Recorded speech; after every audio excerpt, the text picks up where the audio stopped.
नमस्कार दोस्तों, आप सभी का स्वागत है डीके जनरल स्टडीज़ में। आज मैं आपके लिए यहाँ पर पटवारी भर्ती से संबंधित जानकारी का अपडेट लेकर आया हूँ कि भर्ती का विज्ञापन व्यापम में कब जारी होगा और साथ ही साथ इसकी योग्यता के बारे में बताऊँगा, सिलेबस के बारे में और किस किस जिले वाले को यहाँ पर कंप्यूटर नहीं लगेगा, कंप्यूटर डिप्लोमा उसको भी यहाँ पर मैं आपको बताऊँगा। तो आप वीडियो में बने रहिए। दोस्तों, अगर आप पटवारी की तैयारी करना चाहते हैं तो चैनल को सब्सक्राइब जरूर कर लें, साथ ही साथ बेल घंटे के ऑल बटन को भी प्रेस कर रख लें ताकि जब भी मैं पटवारी से रिलेटेड या अन्य एग्जाम से रिलेटेड कोई वीडियो अपलोड करूं तो उसका नोटिफिकेशन आप तक अवश्य पहुंचे। और यहां पर इस चैनल में आपको पटवारी एवं छात्रावास की तैयारी करवाई जाएगी, तो आप चैनल को सब्सक्राइब जरूर कर लें ताकि आपको इसमें फ़ायदा मिल सके।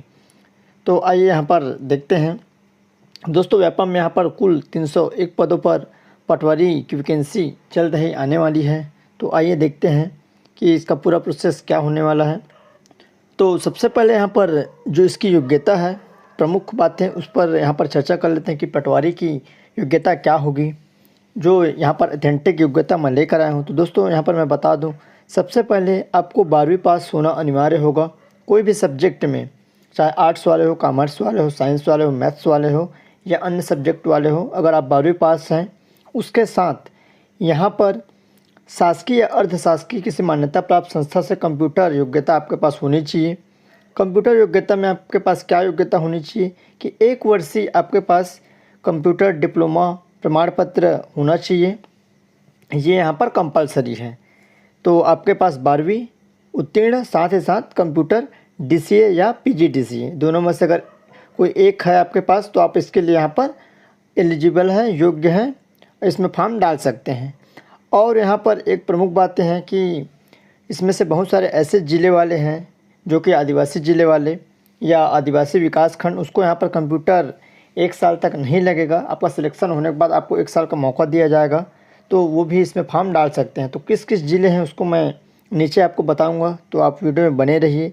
अब आइए देखते हैं कि कंप्यूटर योग्यता जो ये सब सब्जेक्ट किए हैं, ऐसे अभ्यर्थी जो यहाँ पर इन सब्जेक्टों से आपका ग्रेजुएशन है या आप पास किए हैं, तो आपको कंप्यूटर की आवश्यकता अलग से नहीं होगी कंप्यूटर डिप्लोमा की।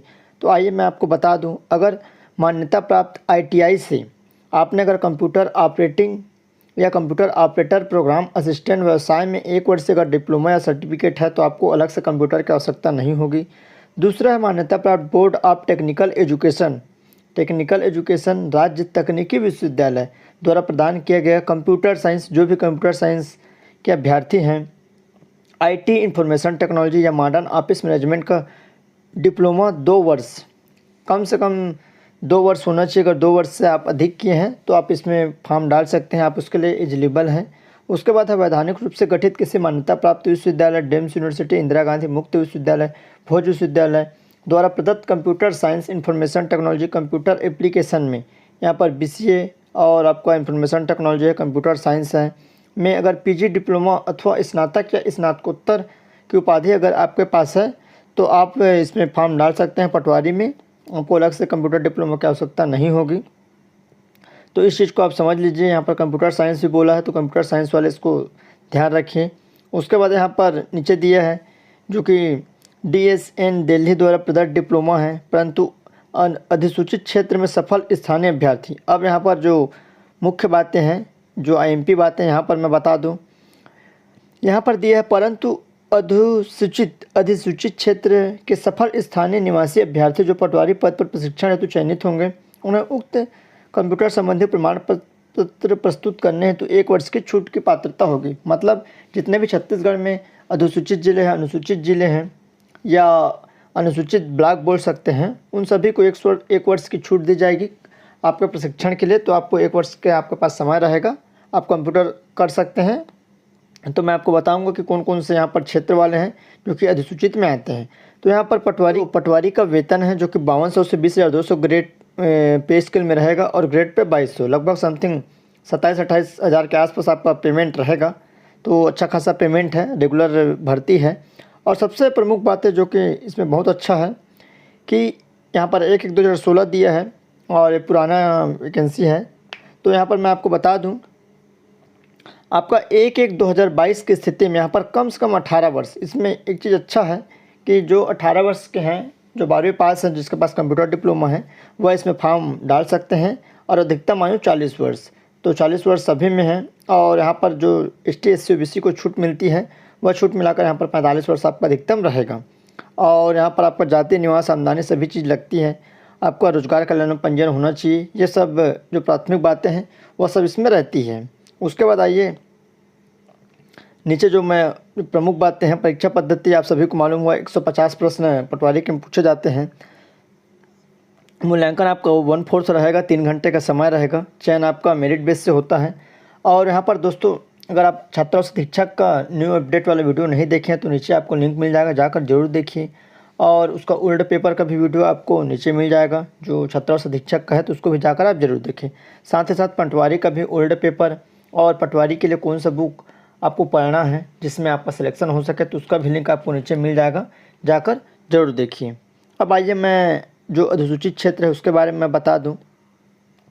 यहाँ पर जो इसका सिलेबस है, जो महत्वपूर्ण बातें हैं जो कि सिलेबस होता है, क्योंकि जब तक आपके पास सिलेबस नहीं रहेगा तब आप तैयारी नहीं कर सकते। तो उसका सिलेबस और आपके छात्र और शिक्षक का सिलेबस लगभग सेम है। इसमें आपका रीजनिंग एड है, छात्र और शिक्षक में रीजनिंग एड नहीं है। तो आइए इसमें देख लेते हैं। तो सबसे पहले इसमें कंप्यूटर के प्रश्न पूछे जाएंगे। कंप्यूटर के 20 अंक पूछे जाएंगे, 20 प्रश्न। तो पूरा आपको कंप्यूटर पढ़ना पड़ेगा। तो कंप्यूटर के लिए आप परीक्षा मंथन की बुक ले सकते हैं, तो जो कि अच्छा रहता है। और नीचे मैं आपको पूरा बुक वाला वीडियो का लिंक नीचे आपको मिल जाएगा, जाकर जरूर देखिएगा। और उसके बाद दूसरा हिंदी है। हिंदी में आपको 10 प्रश्न पूछे जाएंगे, 10 अंकों का। उसके बाद इंग्लिश है। इंग्लिश का यहाँ पर 10 प्रश्न पूछे जाएंगे, 10 अंकों का। पूरा इंग्लिश व्याकरण आपको यहाँ पर पढ़ना है। उसके बाद आपका गणित है, जो कि मोस्ट इम्पॉर्टेंट है। इसमें गणित 30 है, छात्र और शिक्षक में 20 है। तो इसमें गणित के 30 प्रश्न पूछे जाएंगे, जो कि कठिन गणित पूछा जाता है। जो जितने भी पुराने आपको पटवारी हो उसमें बहुत कठिन गणित पूछा गया था, तो आपको गणित को अच्छे से देखना पड़ेगा। गणित आपका 30 रहेगा, जो कि स्कोरिंग रहेगा आपका, मतलब इसमें सिलेक्शन, जिसका गणित अच्छे से बनता है उसको सिलेक्शन होने की संभावना रहती है। उसके बाद है समसामयिकी।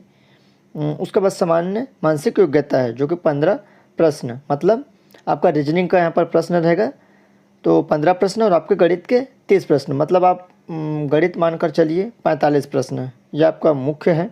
उसके बाद है सामान्य ज्ञान। इसमें 35 प्रश्न सामान्य ज्ञान से पूछे जाएंगे, जो कि पूरा आपको जीके पढ़ना पड़ेगा। उसके बाद है समसामयिकी, मतलब करंट अफेयर के 15 प्रश्न पूछे जाएंगे, 15 अंकों का। ये थोड़ा सा सरल रहता है। उसके बाद है छत्तीसगढ़ के सामान्य जानकारी।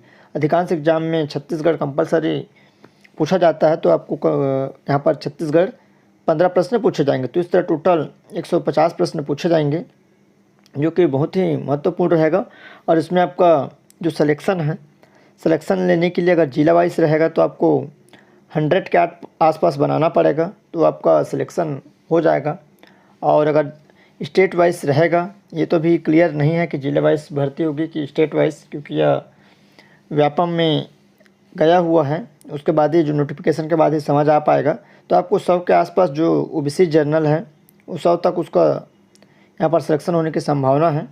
तो इतना आप मान के चलिए, उस हिसाब से आप तैयारी करिए, आप उसमें सेफ रहेंगे। अब आइए जो महत्वपूर्ण बातें हैं तो उसके बारे में बता दूं। जितने भी यहाँ पर अधिसूचित क्षेत्र हैं छत्तीसगढ़ के, जो कि ब्लॉक बोल सकते हैं, तो सबसे पहला जो जिला सरगुजा जिला का पूरा जितने भी ब्लॉक हैं अधिसूचित क्षेत्र है। कोरिया जिले के सभी ब्लॉक, बस्तर जिले के सभी ब्लॉक, दंतेवाड़ा के सभी ब्लॉक, आपके कांकेर के, और बिलासपुर जिले के यहाँ पर मरवाही, गौरेला और आदिवासी विकास खंड है। उसके बाद कोटा राजस्व सर्कल, ये आदिवासी विकास खंड में आते हैं। तो यहाँ के जितने भी अभ्यर्थी हैं उसको 1 साल बाद कंप्यूटर का मार्कशीट या डिप्लोमा देना है सिलेक्शन के बाद। उसके बाद आपका कोरबा है, कोरबा के सभी ब्लॉक हैं। आपका जसपुर है, जसपुर के संपूर्ण भाग आपका आ जाएगा। उसके बाद रायगढ़ जिले में इसमें धर्मजयगढ़ है, घरघोड़ा है, तमनार है, लालूंगा है, खरसिया जनजाति विकास खंड। उसके बाद दुर्ग के डोंडे लोहारा, जो कि बालोद में अब आता है, तो यह विकास खंड है। आपका राजनांदगांव के चौकी है, मानपुर है, मोहला यहाँ पर विकास खंड। और रायपुर जिले के गरियाबंद, मैनपुर छुरा जनजाति, मतलब अब गरियाबंद जिला हो गया है, और मैनपुर छुरा जनजाति विकास खंड। साथ ही साथ धमतरी जिले के नगरी सिहावा जनजाति विकास खंड। मतलब छत्तीसगढ़ में जितने भी यहाँ पर 85 आदिवासी विकास खंड हैं, सभी यहाँ पर एलिजिबल रहेंगे पटवारी में भरने के लिए, जहाँ जहाँ से निकलेगी। तो इन सभी यहाँ पर फॉर्म डाल सकते हैं। उनको 1 वर्ष बाद यहाँ पर क्या देना पड़ेगा, आपको कंप्यूटर डिप्लोमा देना पड़ेगा। आपके पास 1 वर्ष की छूट रहेगी, बट आपको पास होकर देना पड़ेगा अगर आपका सिलेक्शन हो जाता है तो ये अच्छी बात है। तो इस तरह यह पटवारी का जो मेन है जानकारी। और मैं आपको बता दूं कि पटवारी भर्ती का विज्ञापन जो महत्वपूर्ण है, भर्ती का विज्ञापन व्यापम के पास चले गए हैं। कभी भी इसका विज्ञापन जारी हो सकता है, तो आप तैयार रहिए। आप अपनी तैयारी ज़ोरों से करना स्टार्ट कर दीजिए, क्योंकि व्यापम समय नहीं देता है। आपको मात्र 1 से सवा 1 महीने का समय दिया जाएगा, तो इससे अच्छा है कि आप पहले से ही तैयारी चालू कर दीजिए। और व्यापम के पास प्रस्ताव चले गए हैं, आप ये ना पूछे कि विज्ञापन कब आएगा, आप तैयारी चालू कर दीजिए। इसके लिए मैंने नीचे लिंक दे दिया है कि कौन कौन सा बुक खरीदे, उस बुक को खरीद कर आप पढ़ना स्टार्ट कर दीजिए। और इस चैनल को आप सब्सक्राइब कर लीजिए, ताकि इस चैनल में मैं 1 से 2 दिनों में यहाँ पर स्टार्ट कर दूँगा आपका छात्र अधीक्षक और पटवारी के लिए, तो इसमें भी आपको यहाँ पर बेनिफिट मिलेगी। तो चलिए दोस्तों, उम्मीद करता हूँ जानकारी आपको समझ में आया होगा।